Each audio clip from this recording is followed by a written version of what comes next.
So would you please welcome Nigel Waller. Come on out, Nigel.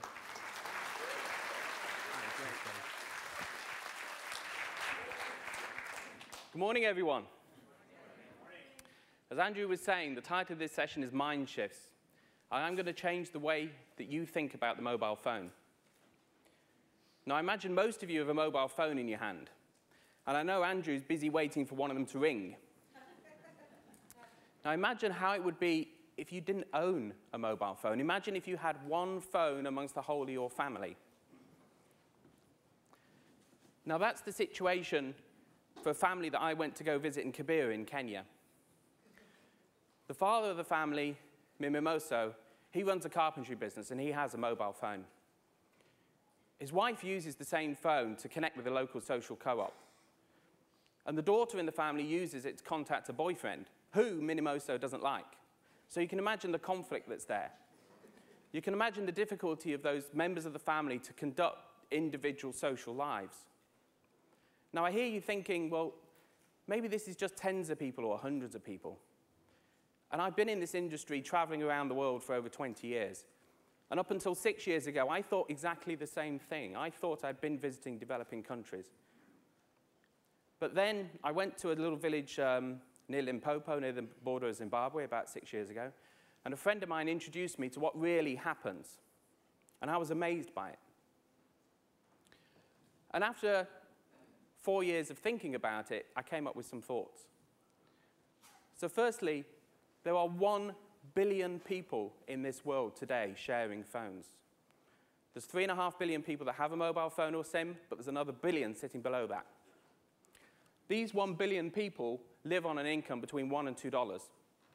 They live in 50 countries around Africa and Asia, and they spend an astonishing 5 to 30% of their income on mobile phone services, and yet they don't own a phone. So I hear you saying, well, okay, but what's the benefit of all this? So there's a lot of research that's been done in the industry about the benefit of mobile phones on rural poverty. And I've done some of my own research.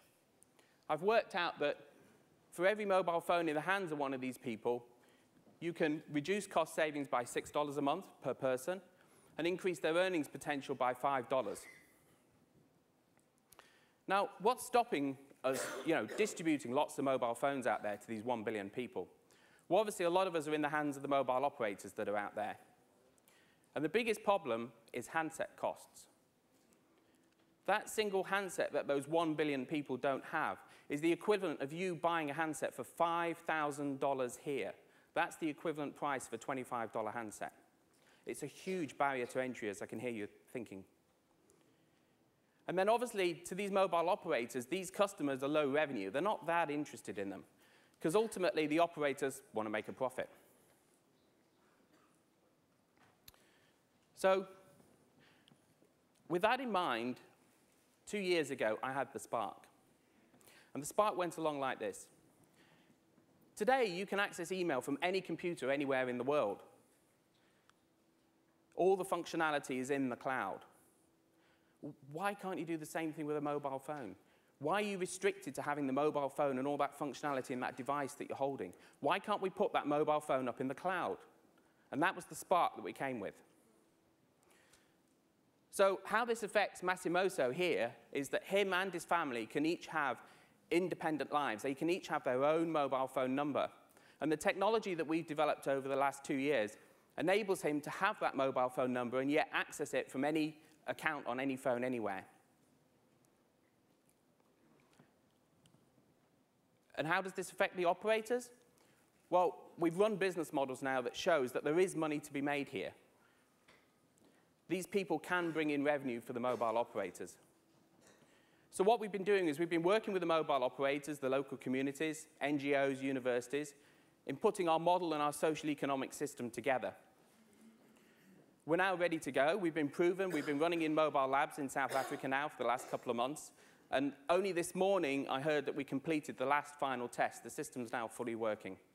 And we've also put together the business model that goes with it. We're looking to launch with 1 million customers in this next year within Africa.